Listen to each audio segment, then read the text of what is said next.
জামাতের নারীদের উপর যে হামলা হয়েছে বা যারা যে আক্রান্ত হয়েছে এটা খুবই দুর্ভাগ্যজনক, এটা কারোর সাথেই হওয়া কাম্য না। বিএনপি বারবার এটাকে তাদের নারী প্রসঙ্গে অনেক জামাতে একজনকেও দেয় নাই অনেক ঢোল পিটায়, কিন্তু নিজেরা কি করেছে?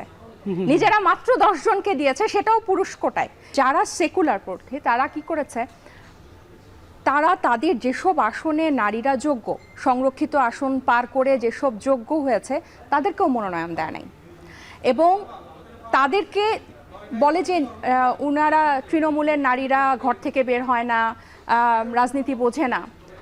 এটাও আপনি যদি এক সাইডে রাখেন, যারা শহরে বা বিভিন্ন এলাকায়, বিভাগীয় শহরে, বিভিন্ন জেলায়, উপজেলায় যারা তাদের আসন গুছিয়েছে তাদেরকেও কিন্তু তারা বসিয়ে দিয়েছে।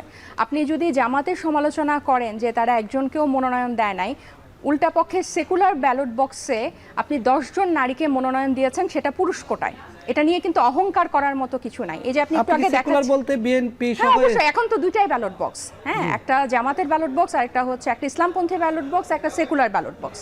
তো সেকুলার ব্যালট বক্স, আমি তো ইসলামপন্থী ব্যালট বক্সের কথা পরিষ্কারই বলে দিলাম। এখানে আসলে বিভিন্নভাবে এটাকে আপনার পলিশ করার চেষ্টা করা হয়, কিন্তু আলটিমেটলি ওখানে নারীর অধিকার, নারীর ক্ষমতা। আমি যদি এই শব্দটাও ব্যবহার করি যে হিপোক্রেসি, এই শব্দটা যদি ব্যবহার করি, আরেকটা কারা করলো, ইসলামপন্থী না সেকুলাররা? পুরাটাই সবাই। এটা যে একটু আগে বললাম না, সর্বদলীয়। জামাতের নারীদের উপর যে হামলা হয়েছে বা যারা যে আক্রান্ত হয়েছে এটা খুবই দুর্ভাগ্যজনক, এটা কারোর সাথেই হওয়া কাম্য না। কিন্তু এই জিনিসটাকে উনি কেন এতটা প্রতিটা বক্তব্যে উনি কেন প্রচার করছেন, যাতে উনি ওনারা প্রমাণ করতে পারে যে ওনারা নারীর প্রতি নারী বান্ধব, কিন্তু ওদিকে ওনারা একজন নারীকে ওনারা মনোনয়ন দেয় নাই। আবার এদিকে দেখেন, বিএনপি বারবার এটাকে তাদের নারী প্রসঙ্গে অনেক জামাতে একজনকেও দেয় নাই অনেক ঢোল পিটায়, কিন্তু নিজেরা কি করেছে? নিজেরা মাত্র 10 জনকে দিয়েছে, সেটাও পুরুষ কোটায়।